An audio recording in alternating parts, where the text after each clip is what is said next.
যিনি ছায়ার মতো পাশে ছিলেন কয়েক দশক ধরে, সেই ফাতেমা কি শেষ পর্যন্ত মুখ খুললেন? হাসপাতালের সেই নিশ্ছিদ্র দেয়ালের ভেতরে আসলে কি দেখেছিলেন বেগম জিয়ার এই নীরব সঙ্গী?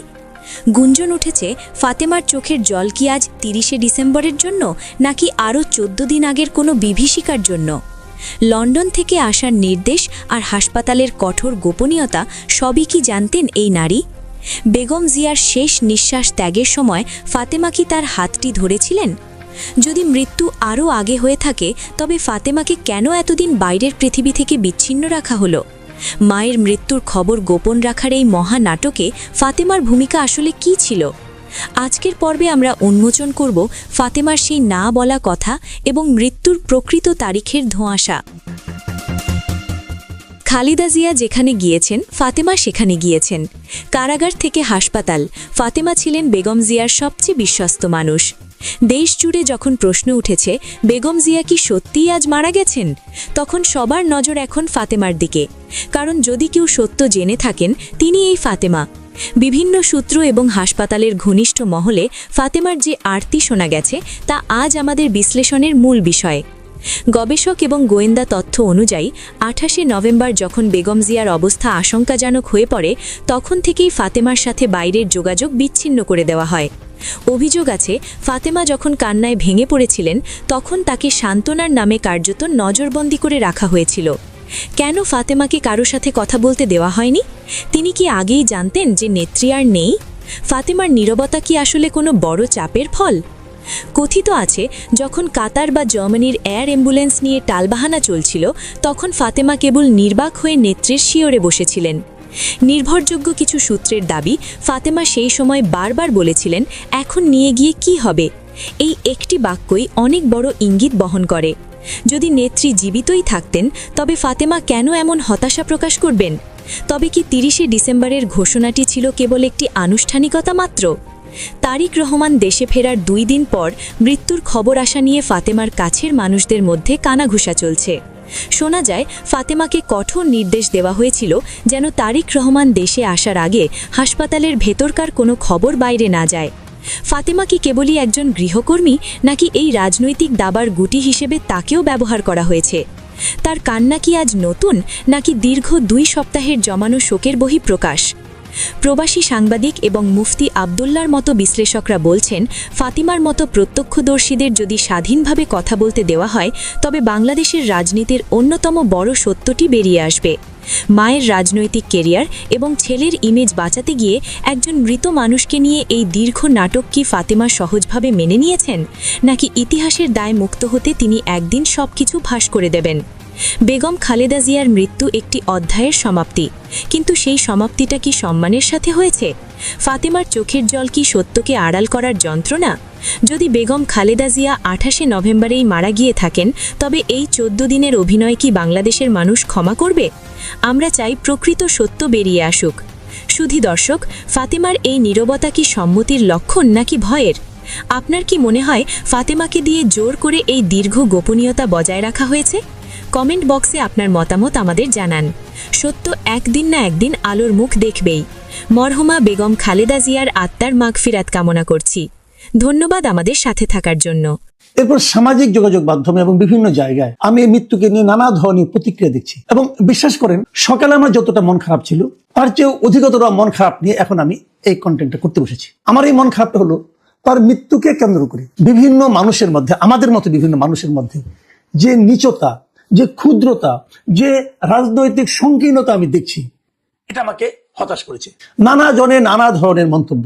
কেউ বলতে চাচ্ছে যে উনি কি আসলে আজকে মারা গিয়েছেন, কেউ এমন কথা বলছেন উনি কি আরো আগে মারা গিয়েছেন, রাজনৈতিক কারণে কি ওনাকে পর্যন্ত টিকে রাখা হয়েছে, মনোনয়নের জন্য কি ওনাকে টিকে রাখা হয়েছে, ওনাকে মনোনয়ন দিতে হবে সেই জন্য ওনাকে মনোনয়ন দেওয়া পর্যন্ত অপেক্ষা করতে হয়েছে। এইরকম নানা ধরনের কথা শুনে আমি বিশ্বাস করেন আমার না মনটাই খারাপ হয়ে গেছে। আমার মাঝে মাঝে মনে হচ্ছে আমরা কি এত সংকীর্ণ একটা মানসিকতার জাতি?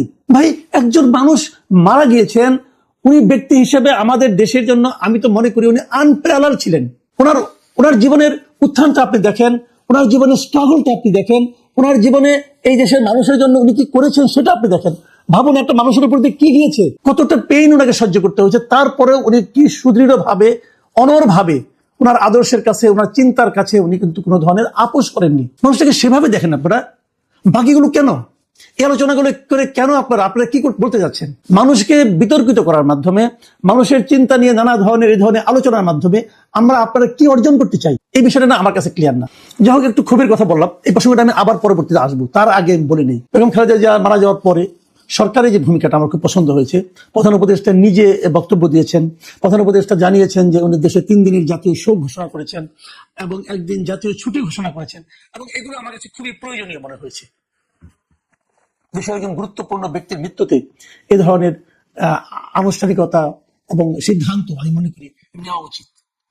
কেন সেটাও বলি, যারা জীবিত আমরা আছি, আমরা এই সময়টা ওনাকে যেমন স্মরণ করতে পারবো, অথবা আগামীতে যারা রাজনীতি করবেন আমাদের এখানে, তারাও ভাবতে পারবেন যে রাজনীতিতে এই ধরনের আচরণ করা গেলে এই প্রাপ্তিটা মিলে, মানুষের কাছ থেকে এই শ্রদ্ধাটা পাওয়া যায়। কাজে আমি মনে করি জাতীয় জীবনে এই সমস্ত উদাহরণ তৈরির প্রয়োজন আছে। দেখুন, সারা দুনিয়াতে কিন্তু এর যে প্রভাবটা পড়েছে, সেই প্রভাবটাকে ভাবুন তো। পাকিস্তানের পররাষ্ট্রমন্ত্রী আসতেছেন, এখন বলবেন এই দেশে পাকিস্তান হয়ে গেছে, অথবা এটা তো আবার আমরা 74 আগের অবস্থা ফিরে যাচ্ছি। মানে সবকিছু মধ্যে রাজনীতি খোঁজার কোনো দরকার নেই। ভাবেন তো, ভারতীয় পররাষ্ট্রমন্ত্রী তো আসতেছেন, তাহলে এখন আবার কি হলো? নাকি তাকে ফেরানোর জন্য আমাদের মিছিল করতে হবে? এরা যে আসতেছেন, এটা হলো একটা পারস্পরিক সৌহার্দ্যের পরিচয়, এবং দেখানো, বোঝানো, মানুষের প্রতি মানুষের ফিলিংসটাকে প্রকাশ করা, এবং এ থেকে এটা বোঝা যাচ্ছে আমরা কাউকে শত্রু রাষ্ট্র বানাইনি, সবাই আমাদের মিত্র, এবং তারা একটা উপলক্ষ করে আসতেছেন। এটা তো হয় না বলেন? ধরেন আপনার পাশের বাড়িতে, তার সঙ্গে আপনার দীর্ঘদিন ধরে বিরোধ চলছে, সেই বাড়ির একজন মুরব্বী যদি মারা যান, সবাই আমরা যাই না জানাজা অংশ নিতে? সবাইকে আমরা যাই না সেই বাড়িতে যারা শোক সন্তপ্ত পরিবার আছে তাদেরকে সমবেদনা জানাতে? যাই তো। দেখুন, যারা বলছেন এটাকে নির্বাচনে রাজনীতিকে কাজে লাগানোর জন্য এই কাজটা করা হয়েছে, তাদের কাছে আমি একটা কথা বলি, কি হলো?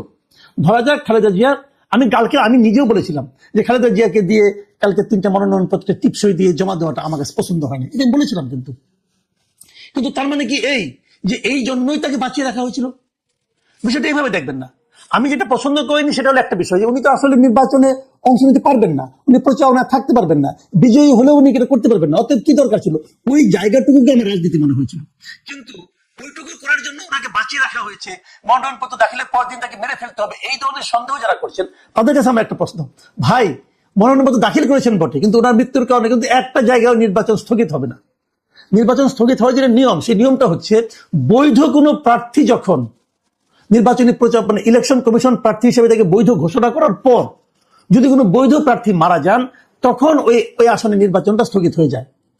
তো উনি তো বৈধ প্রার্থী এখন হন না, যারা নির্বাচনে মনোনয়ন জমা দিয়েছেন। ইলেকশন কমিশন তো এখন পর্যন্ত কাউকে বৈধ কিংবা অবৈধ হিসেবে কাউকে ঘোষণা করেনি, তার আগে উনি মারা গিয়েছেন। কাজে এই নির্বাচন স্থগিত হবে না, এবং এই প্রত্যেকটা জায়গায় বিএনপির একজন করে বিকল্প প্রার্থী আছে, তো হয়ে যাবে, কোনো সমস্যা তো নাই। কাজে ওই কারণে এই পর্যন্ত দেরি করা হয়েছে, এই সমস্ত থিওরি যারা দেন এ ঠিক করেন না। এখন হয়তো অনেকে বলবেন না, উনি আরো আগে মারা গিয়েছিলেন, ওনাকে বাঁচিয়ে রাখতে হয়েছে। দেখেন, আমি এক্ষেত্রে আমি আমার নিজের একটা ছোট্ট আমার নিজের ব্যক্তিগত অভিজ্ঞতার কথা বলি।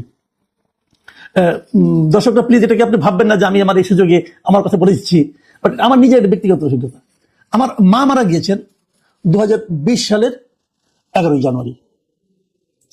আমার মা যখন মারা যাওয়ার আগে উনি কোভিডে আক্রান্ত হয়েছিলেন, কোভিডে মারা গিয়েছিলেন, এবং শেষ দিকে ওনাকে আমরা সেরকম ভাবে ওই আপনার মানে কৃত্রিম ভাবে বাঁচিয়ে রাখা হচ্ছিল। ওনার শ্বাস মানে অনেকগুলো অঙ্গ ওনার কলাপস করেছিলেন, ওনাকে আইসিইউতে ভেন্টিলেশনের মাধ্যমে বাঁচিয়ে রাখা হয়েছিল। ডাক্তাররা বললেন যে ওনাদের মেডিকেল সায়েন্স অনুযায়ী ওনারা কোনো আশা দেখেন না, কিন্তু মিরাকল হতেই পারে, আল্লাহ যদি চায় হবে, এটা তো আল্লাহর ইচ্ছা, জীবন মরণ তো মানুষের হাতে না, কাজে অনেক কিছু হতে পারে। তবে মেডিকেল সায়েন্স অনুযায়ী ওনারা কোনো আশা দেখছেন না। যেদিন ওনারা বললেন তারপরেও চার দিন কিন্তু উনি ছিলেন, আমরা ওইভাবে দেখেছিলাম ওনাকে। এবং আমি নিজেও আমার যুক্তি দিয়ে, আমি অনেক ডাক্তার তারা বলেছিলেন আপনি যে 4 দিন রাখেন, ওনারা কোনো সায়েন্স অনুযায়ী কোনো চান্স ওনার নাই। আসলে আমরা অপেক্ষা করছিলাম আমার বোনের জন্য। আমার বোন তখন অস্ট্রেলিয়া থাকতেন, আমার বোন বলে যে আমি আসতেছি। ওনার অস্ট্রেলিয়াতে উনি তখনই যত তাড়াতাড়ি সম্ভব রওনা হয়েছেন, এবং উনি এসেছেন। উনি এসে দেখে বললেন যে তোরা আম্মাকে কেন কষ্ট দিচ্ছিস কেন? তো আমরা আম্মাকে কষ্ট না দেওয়ার সিদ্ধান্ত নিলাম, এবং 10 তারিখ দিবাগত রাতে ওনার ভেন্টিলেশন খুলে নেওয়া হয় এবং উনি মারা যান। এখন বলেন, এই ভেন্টিলেশন যদি আমরা আরো 3 দিন আগে খুলে দিতাম, তাহলে হয়তো ওনার মৃত্যু দিবস আমরা মনে করতাম যে 9 জানুয়ারি, 10 জানুয়ারি, এটা হলো 11 জানুয়ারি। সেটা খেয়াল করুন, এখানে কি কোনো অন্য কিছু আছে? এটা তো স্বাভাবিক প্রক্রিয়া, তাই নয় কি? তো যদি সেটা আমার মায়ের জন্য স্বাভাবিক প্রক্রিয়া হয়, একজন অরাজনৈতিক ব্যক্তির জন্য, তাহলে তারেক রহমান তার মায়ের জন্য এটা স্বাভাবিক প্রক্রিয়া হবে না কেন? মানে আমি জানি না কি হয়েছে, যে পর্যন্ত ভেন্টিলেশন খোলা হয়নি সে পর্যন্ত তো তার দেহ চলছিল, শ্বাস প্রশ্বাস চলছিল, কিন্তু ভেন্টিলেশন থাকা সত্ত্বেও উনি মারা যেতে পারতেন। এখন ডাক্তাররা যেটা যখন ঘোষণা করবেন যে ওনাদের সমস্ত চেষ্টা শেষ, সেটাই হলো ওনার মৃত্যুর কারণ, ওনারা যেটা বলবে সেটা। আমি আপনি ভেতরে ছিলাম না ভাই, এটা নিয়ে কেন আমরা তেনা পেঁচাচ্ছি? এই যে তেনা পেঁচানোটা না, এটা বোধহয় আমাদের মজ্জাগত স্বভাবে পরিণত হয়েছে। আমরা খালেদা জিয়ার জন্য আল্লাহর কাছে দোয়া করব, খালেদা জিয়ার যে আদর্শ, সে আদর্শ তার সন্তান বাস্তবায়িত করবেন এবং আরো সামনের দিকে এগিয়ে নিয়ে যাবেন, আমরা এই দোয়া করব।